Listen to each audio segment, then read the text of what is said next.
Marx must be reclaimed from the Marxists. Uh, what I mean by this is simply that the conception that most people have of Marx is still colored to a very large extent by the Cold War. Uh, Leninism and its derivatives have quite simply monopolized Marx. Um, any attempt to critique it is met by cries of, Western leftism, you're just a Western leftist, you don't really, care about that, you're a labor aristocrat. Um, but it's simply not so. Lenin himself, as a man, was influenced primarily by a Russian movement originating in the 1860s, 1870s called the Narodniks. And this movement was, they emphasized the peasantry. They were an agricultural movement. They had very little conception of Western industrialism. And Lenin came out of this nihilist movement. He was also influenced by a native anarchist tradition in Russia, which Mikhail Bakunin was also a representative of.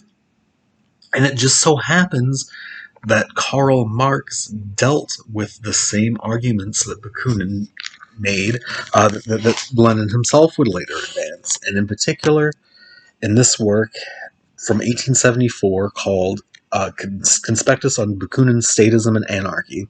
And there's one paragraph in particular that I think every Leninist who has a legitimate intellectual curiosity owes it to themselves to read. And I will read it for you.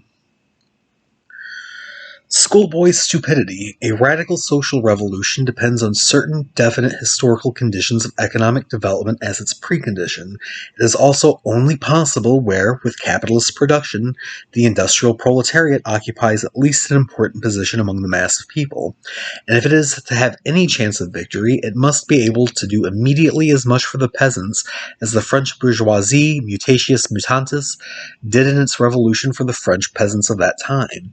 A fine idea that the rule of labor involves the subjugation of land labor, but here Mr. Bakunin's innermost thoughts emerge. He understands absolutely nothing about the social revolution, only its political phrases. Its economic conditions do not exist for him. As all hitherto existing economic forms, developed or undeveloped, involve the enslavement of the worker, whether in the form of wage laborer, peasant, etc., he believes that a radical revolution is possible in all such forms alike. Still more, he wants the European social revolution, premised on the economic basis of capitalist production, to take place at the level of the Russian or Slavic agricultural and pastoral peoples, not to surpass this level. The will, and not the economic conditions, is the foundation of his revolution. Now, it would not be fair to say that Lenin didn't want his revolution to surpass the level of the peasantry. He did. The new economic policy was implemented to create an internal market for consumer goods in the Soviet Union and to develop capitalism. And in fact, that was the express purpose of the new economic policy and of Leninism in particular. Lenin's only contribution to Marxist theory is the idea that a peasant revolution can create capitalism. He did very little independent thought about how this would work out in practice. He basically globbed onto Marx, and in particular Marx's theory of social development, and then he imported a bunch of ideas from Trotskyist theorists in Germany. He was not an independent thinker. I'm not claiming that I am either, but Lenin even less so.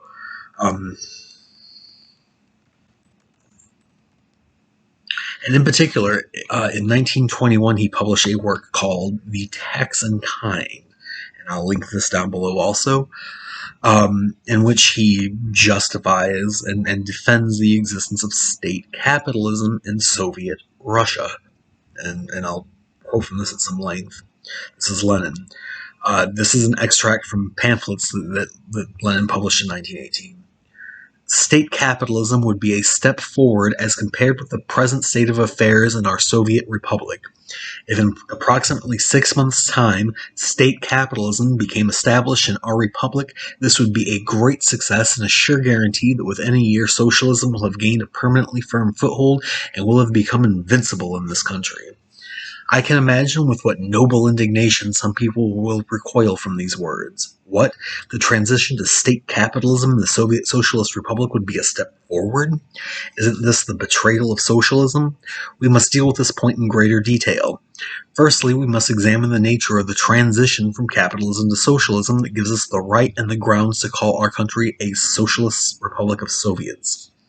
Secondly, we must expose the error of those who fail to see the petty bourgeois economic conditions and the petty bourgeois element as the principal enemy of socialism in our country. Thirdly, we must fully understand the economic implications of the distinction between the Soviet state and the bourgeois state. Now let us examine these 3 points. No one, I think, in studying the question of the economic system of Russia has denied its transitional character.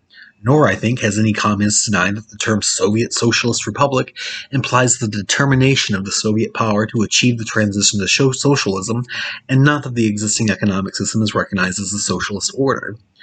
But what does the word transition mean? Does it not mean, as applied to an economy, that the present system contains elements, particles, fragments of both capitalism and socialism? Everyone will admit that it does, but not all who admit this take the trouble to consider what elements actually constitute the various socio-economic structures that exist in Russia at the present time. And this is the crux of the question. Lenin goes on to enumerate various elements that he took up as constituting Russian capitalism at the time. 1. Patriarchal, i.e. to a considerable extent natural peasant farming. 2. Small commodity production. This includes the majority of those peasants who sell their grain. 3. Private capitalism. 4. State capitalism. 5. Socialism. Now, of this list, 2 and 1 have nothing whatsoever to do with capitalism. These are feudal, although late feudal, social relations. So Lenin is telescoping 1 and 2 together. 3 prevailed even under Stalin. Now, Stalin did collectivize vast swaths of the economy, although he later admitted that the law of value was still in operation and that these collectives still act as corporations. But there were private party sales, there were private businesses, even under Stalin. The Soviet Union never did away with them. So we are left with our 4 state capitalism and 5 socialism. But at this point, you're getting so granular. You are cherry picking so many bits of social organization out of this whole morass that your system is really not socialistic at all. It's just simply not. Lenin spends vast sums of time arguing in defense of state capitalism, but at least he acknowledges that it is indeed state capitalism. He never disavows this notion. He never, he at least is honest about what he's doing here. Which is more than can be said for Mao. It's more than can be said for most modern tankies. None of these people will admit the Soviet Union never achieved socialism. I won't deny that they were struggling for it as they interpreted it.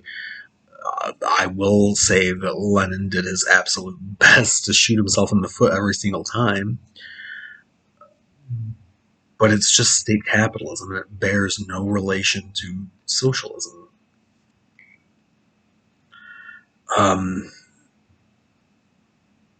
I am aware, and I'll address this in my video to Unruh, which is going to be basically the same subject, even the same quotes. I am aware of the letter to Zasulich. Vera Zasulich was a Russian Marxist, and Marx sent letters back and forth to her, in which he acknowledges the possibility that the Russian agricultural communes could play a role in a general social revolution in Russia. But he also says that this can only occur with a contingent a wider European revolution. That it is not revolutionary in and of itself, that it is still just a feudal form of organization, no matter how advanced. And I'll read the letter to Zasulich here as soon as I can find it.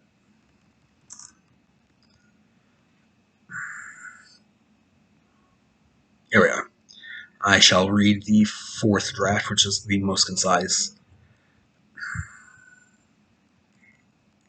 The special studies I have made of it, including a search for original source material, this is Marx speaking, by the way, have convinced me that the commune is the natural fulcrum for social regeneration in Russia, but in order that it might function as such, the harmful influences assailing it on all sides must first be eliminated, and then must be assured the conditions for spontaneous development. This never happened. Around about the same time, I can't recall off the top of my head what year, a series of agricultural reforms were introduced called the Stalin reforms in Russia, and these had the effect of seriously weakening the Mir or the Общina, which were the natural and organic communal peasant organizations. So that by the time that the Russian Revolution of 1917 occurred, there was no organic basis for this in Russia. There were proletarians in Russia, a handful. I mean, St. Petrograd, Moscow, but it was still mostly feudal.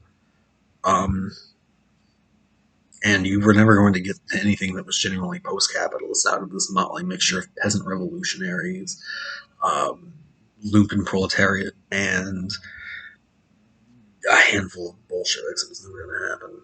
So, the Russian Revolution, not communist. Nothing that came out of it was communist.